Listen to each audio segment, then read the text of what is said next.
Europe 1, Le grand direct de la santé. Jean-Marc Morandini. Le journal de la santé avec Anne Leguet. À la une de l'actualité, des parents se mobilisent pour faire avancer la recherche sur les cancers de l'enfant. Des lentilles télescopiques mises au point par des chercheurs américains. Et puis pour la première fois en France, un village va être entièrement dédié aux malades d'Alzheimer. Et des parents se mobilisent donc pour faire avancer la recherche sur les cancers de l'enfant. La journée d'hier était consacrée à la lutte contre ces tumeurs qui peuvent frapper dès le plus jeune âge. Chaque année en France, 500 enfants meurent d'un cancer. La recherche avance peu, faute de moyens. Plusieurs associations ont donc eu l'idée de faire voter une proposition de loi qui permettrait de prélever 0,15% du chiffre d'affaires des groupes pharmaceutiques pour la recherche sur les cancers des enfants. Un appel relayé par cette maman, Sigolène. Elle a perdu son petit garçon de 4 ans victime d'un cancer cet été. Ce qu'on aimerait, c'est que le gouvernement, que l'État se lève pour développer la recherche. Les chercheurs partent de plus en plus à l'étranger, faute de moyens en France, et on voudrait que l'État se lève pour les enfants de demain. Parce que vous avez l'impression qu'il n'y avait pas les traitements adaptés pour votre petit garçon au moment où il était malade ? Les traitements n'étaient pas suffisants pour qu'il puisse guérir. C'est-à-dire qu'à un moment, les médecins se sont retrouvés devant un vide ? Devant une impasse, oui. C'est un problème de financement de recherche et c'est un problème de conscience. Moi, je pense qu'il faudrait en passer par la loi. Il faudrait qu'il y ait une loi qui soit écrite et que les choses soient déterminées. Voilà, tels fonds sont dédiés à cette recherche-là pour les enfants. La recherche est principalement dédiée au cancer de l'adulte. C'est ça le problème. C'est que, visiblement, 2% des fonds de la recherche du cancer sont dédiés aux enfants. Et on pense que c'est pas assez. C'est tellement dur de perdre son enfant. Voilà la Sigolène, la maman d'un petit garçon décédé d'un cancer. Elle répondait à Nathalie Chevance. Des chercheurs américains mettent au point des lentilles télescopiques pour améliorer la vue. Elles viennent d'être présentées en Californie lors d'un grand congrès. Il s'agit de lentilles qui triplent l'acuité visuelle. Leur particularité, c'est qu'elles ne font qu'1,5 mm d'épaisseur, mais quand elles sont portées avec des lunettes 3D et que la personne cligne des yeux, eh bien un mini télescope se déclenche et on voit l'image grossie 3 fois. C'est très prometteur, mais pour l'instant, il s'agit d'un prototype. C'est un tout mini télescope. Il n'y a pas un truc qui sort de l'œil. 1,5 mm, voilà. Ah oui.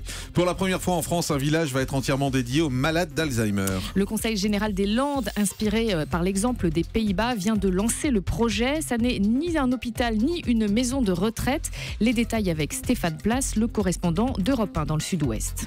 Cette structure d'accueil pour environ 150 résidents devrait être implantée soit à Mont-de-Marsan, soit à Dax. Les murs extérieurs de cet ensemble en composeront la clôture, une seule entrée sécurisée. Et à l'intérieur, l'architecture va reproduire l'organisation d'un bourg avec des rues, des places, des allées, des commerces et des habitations. Francis Lacoste est le directeur de la solidarité dans les Landes. Il y aura le quartier où habiteront des gens qui ont l'habitude de la ruralité, un autre quartier où habiteront des gens qui aiment la musique, un autre quartier où habiteront plutôt des urbains, et dedans ils retrouveront un décor, un mode de vie qui correspond à ceux qui viennent de quitter. Dès qu'on rentre, on rentre sur une place où vous avez le bar, le restaurant, le coiffeur qui est pas loin, dans une rue principale, le mécanicien qui arrange le chauffage, qui met l'électricité, un peu plus loin la salle de théâtre, la salle de sport, comme un petit village. Alors l'idée, vous l'aurez compris, c'est de prolonger le domicile, les repères, l'environnement auquel le malade d'Alzheimer était habitué. Ce village, édifié sur 1,5 hectare, 2 hectares, devrait voir le jour dans les Landes en 2017. Coût de la construction, autour de 23 millions d'euros.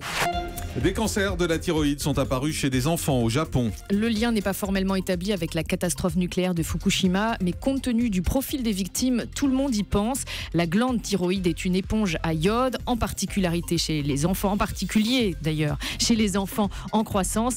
Elle est donc vulnérable à l'iode radioactif en cas d'accident nucléaire. C'est une première chirurgicale. En Floride, des médecins ont réduit la taille du pénis d'un adolescent. Le pénis de cet adolescent mesurait 18 cm de long et 25 cm de circonférence. Il avait la forme d'un ballon de rugby selon ce que rapporte le Daily Mail. L'adolescent s'est dit satisfait de cette opération de réduction de taille qui est une première mondiale.